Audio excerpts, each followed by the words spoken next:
So last time y'all let me do that whole video with my wig looking like a chihuahua or a poodle was sitting on my head. We're back again with a new do. Let's get into this review. So I'm Camray and you're watching Camray Music TV. If you're new here, welcome to my channel. Make sure you subscribe down below and like this video. We are going to get started on our Love and Hip Hop Hollywood review for the week. This is season I don't know, episode I don't know. I'm not even gonna fake the funk for y'all today. I understand my review is a little late this week, but I'm still trying to, y'all know, I'm not even gonna give y'all the excuses. So without further ado, let's what? Get into this review. I ain't checking my teeth.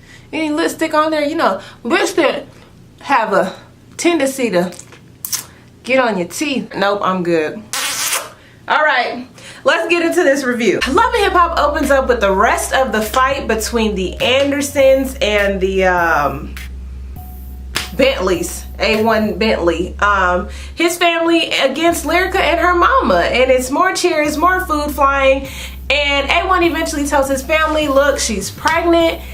And they are so disappointed. Now, I have never understood people who prey on the demise of other people, like especially your family. I don't understand why they want him to get a divorce so bad, but they're upset. And Lyrica's mama pulled the full Maury, running out into the middle of traffic, crying, still dressed like a 21-year-old, crying, upset, not because she's pregnant, but because they're bringing a child into this mess. To sum it all up, it was just hella ghetto antics, and honestly, it was hella entertaining. Amber Diamond is modeling. Now, she would do better as a model than a singer. And that's all I pretty much got from this scene. Oh, and the fact that her mom is trying to, you know, live vicariously through her, and we see that. And her mom has all these hood antics also. She said she done sucked and all this other stuff so that her daughter could be to where she don't have to do what she had to do to get her there. But mom is a little rough around the edges. She calling her names and all this other stuff. I mean, Amber Diamond, I pray your strength. We just gonna go ahead and skip right ahead to her part. So Amber Diamond has her little single release party, and remember the mom paid $20,000 for this track. Rockstar is walking around the audience. You know, apparently he's paid people to listen and paid people to react positively to her music. He has Paris and Brooke there, and he's also encouraging them, just act like you like it. Don't say anything. Don't make any crazy faces. Like I keep telling y'all, Rockstar is good TV. Although he's annoying, we love to hate him. He is great TV. So anyway, he's playing the song and Shun Love is pissed. She said, this track is auto-tuned down, and I'm thinking, what did you expect when your daughter can't sing? Anyway, the track is auto-tuned down, and Rockstar takes it a notch further and decides to be shady and plays the raw track without any edits, without any auto-tune, so that everyone could hear her raw vocals. I mean, if I was in that room, it would have been hard for me to hold back my laughter in that moment. So Rockstar is shady, but we already know that, and Amber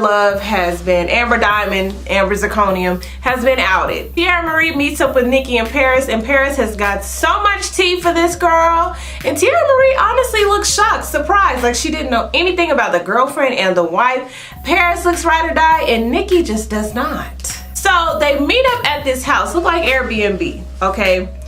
Akbar is saying all kind of womanizer type things. The thing that he said that was alarming, ladies, is when he said he invests in women. He adds value to women. That's the second thing. What, sir? What? Like, y'all don't get with these men and let them fool you like you need a man to prosper. You need a man to do all these things. Yes, it's great to have a man, and I'm sure this is the way God intended for us all to be in love, us to have a partner, a spouse, all of that. But at the same time, don't get with no man or woman that feels like they add value to you because of what they do for you. We are equal. We are on equal playing fields. We are not doing all that. So anyway, he's looking at Paris like he ready to add Paris to the roster. And, you know, Tierra Marie is looking perplexed, vexed in her soul. Like, what are we doing here? I thought it was me and you. I didn't know nothing about the crew. And, you know, he just giggling, laughing his way through like, you knew. And didn't you have a good time when you were with me? And all that is besides the point, Akbar. You have a whole team without consulting the players. Like, I thought I was your number one player. I thought I was your only one player. So the wife comes out and the girlfriend, and the wife is explaining that she's in control. She's number one, okay? The girlfriend is number two and Tierra Marie is number three. I thought it was the funniest thing that they could not get on the same page. Even the girlfriend and the wife, they starting to argue. Now, I want to know, was there air conditioning in this Airbnb? Because everybody was sweating. They was calling the Hispanic chick the Xenon Warrior Princess. She was sweating. The security was sweating. I'm going to need y'all to have on some type of air. I know the electricity probably ain't cut on, but still. So it ends up being this full brawl. And, you know, I'm watching. I had to rewind a few times because, you know, Mona, she likes to move the camera a lot when fights happen because she don't want to be sued or anything. But, Paris hopped in front of Tierra. I did see that. Now, it's a lot of people who can be on here for a storyline and be about something, you know, just talking all this mess, just trying to get a storyline, trying to get a following. But it's another thing to hop in the way of danger when someone's not even coming for you. They were coming for Tierra. And then I'm confused why they were even coming for Tierra, because Tierra was trying to leave. She said, I'm not going to be a part of this. And she was like, deuces, I'm out. But the wife somehow got upset about that, and then Xena, I said Xenon, zoom, Xena, the warrior princess, tried to get with Paris, and Paris snatched that hair from the root, the scalp, okay? So I think it's so funny that, you know, Tierra came over here with good energy, calm as hell, but you know, Tierra kind of crazy, but she came over here calm as hell. And Sade was the one that incited all of the violence, all right? You know, if you want this team, how are you gonna vet people, which is what Tierra was upset about, but how are you gonna vet somebody with attitude? And she was yelling at Akbar, talking about, this is why you gotta come with me to pick, or this is why I need to be around when you pick. And I'm just like, do people really live like this? It had me thinking about Dro and Molly, even though they're fictional characters. Like, are people really in open marriages and all this is it polygraphy? Polyamorous? It's something with a poly, because you know that means multiple, right? Mono means one, poly. Anyway, I'm getting my prefixes mixed up. But anyway, it's just a whole lot. It's a whole lot, and all these women are satisfied. All these men in the world, and all these women satisfied sharing one man that can't even get his hair cut straight. All right, so Brooke. Y'all, Brooke is crazy. She's crazy. She put together a whole wedding.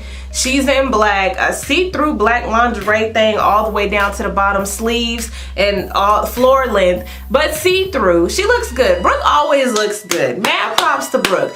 But Brooke, you're crazy upstairs, girl. And you know, I guess because your man loves it, it'll never be fixed because he loves it. Usually when a woman is crazy, the man gets tired of it and she all of a sudden learns that this crazy isn't working anymore. But she put together a whole makeshift wedding in a suite at the Best Western Plus.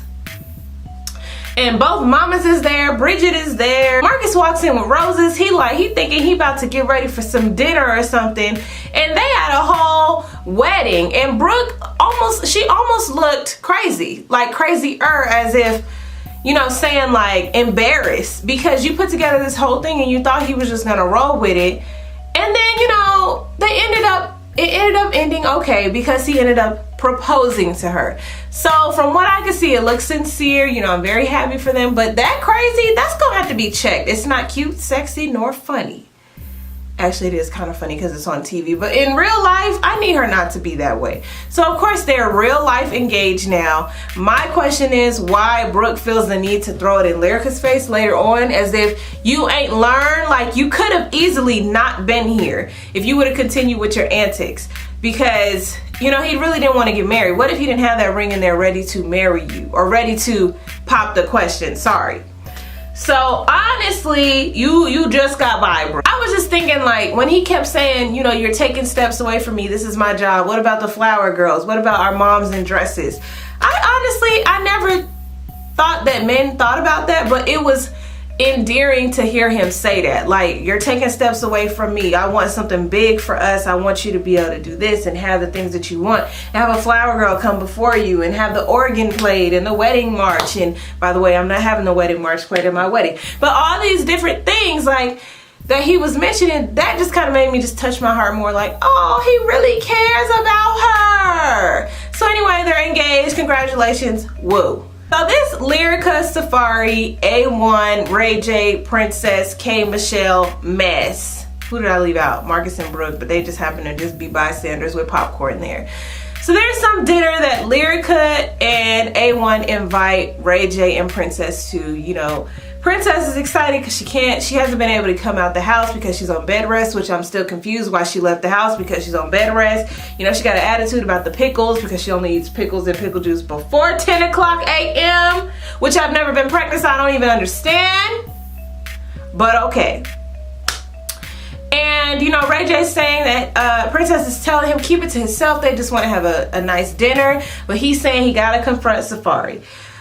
He invites Safaree to the dinner, to the Lion's Den, where Lyrica and A1 will be, Marcus and... Is it Marcus or Maurice? It's Marcus. Marcus and Brooke and Ray J and Princess will be there. So obviously awkward, if anything, the sixth wheel. But still, it's very awkward because you're the reason why we've even had a storyline all this time. And the reason why we've had drama and all this mess in our marriage. So this is what I'm gonna tell you right now. I feel like Safaree didn't do it, but he's just keeping his mouth shut. You know, he put a little bug in Ray J's ear because he know Ray J like to talk. And maybe K Michelle also, but he didn't even say it to K Michelle. I just feel like he's just staying silent through these episodes and earning his check quietly because he has not said, no, I did not do that. And Safaree plays a lot. Safaree plays a lot. So you can't really tell if he's serious. And I feel like even in a moment when he should be serious, he just don't even really care. So these reactions, Marcus and these reactions, they just took me out. And Ray J. I mean, I was busting up laughing. I saw the rest of Black Twitter was cracking up, having a good time. Marcus was just floored at all the news. I mean, they could have said the sky was blue and he was just like, like it just, I was like, okay, Marcus, you earning your check today. You was earning your check today. So, you know, long story short, you know, Ray J's trying to get Safaree to come out and say Safaree's not saying nothing still. So Ray J says it.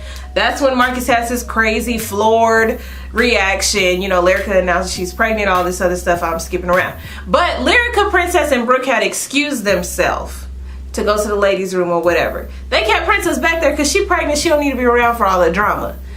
When I tell you A1 ran across this table, because A1 was calm at first. And then when Lyrica came out there, you know, y'all know Lyrica is at 100 for no reason. I mean, it could literally be like it's raining outside and she had plans of taking a walk. I mean, she is up here at every moment for no reason. And that is her in this moment. Just loud, upset, screaming. I'm surprised that there's no issues. I mean, God forbid, no issues with the baby, because there at some point you have to, like, I can't even think of the word. You have to give yourself forced peace. Do not allow yourself to go past this right here. So no matter how upset you get, you just hit it and come back down. Hit it and not break through it like I just did, but you hit it and come back down. Hit it, come back down. She has no levels. Okay, it is just either max or min. That's it. And that's not good for the baby. That's not good for mental health. That's not good for you, period. So anyway, she's turning up, she's getting upset, and that's when A1 decides to turn into Tarzan, half caveman, half gorilla, and run across the table, and they snatch him up, of course. And Safaree's out of there. And, you know, of course, the episode ends. But my thing is just, is it true or not? Because we're on episode, what, 8? 7, 8? And at this point, it's just like, y'all done carried out this whole thing, and if he comes to the reunion and he's like, I didn't do it, like, how is he even gonna come back from it in order for it to fit in the storyline? Like, I felt pressured to say I did it, or she flirted and I misinterpreted. Like, I don't even know. I don't know. I will say that everyone thinks that this baby could be Safaree's instead of A1's, but I'm just like, they wasn't even arguing that long. So, do y'all understand how babies work? She's fully showing. She was not that big before, and so this whatever happened with Safaree, I don't know. I feel like they just make something out of nothing just for a storyline. We can come up with some more complex storylines. We don't have to just run off of a rumor and ruin complete marriages and reputations off of lies. Like, people are more interesting than this, are they not? Like, they can be. The people I hang with, people I'm involved with, they're way more interesting than this. And I know if you got money, fame, and no filter, you really are more interesting than this. So anyway, that's the Love and Hip Hop review for the week. Love and Hip Hop Hollywood is winding down, and I believe Love and Hip Hop New York is about to come back.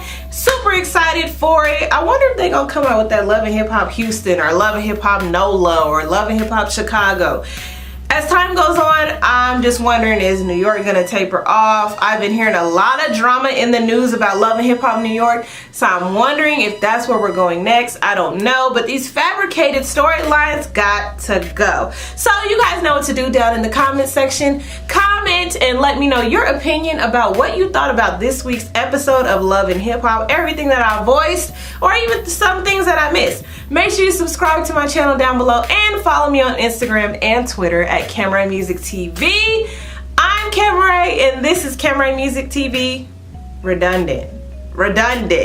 And I'll see you guys in the next video. Bye.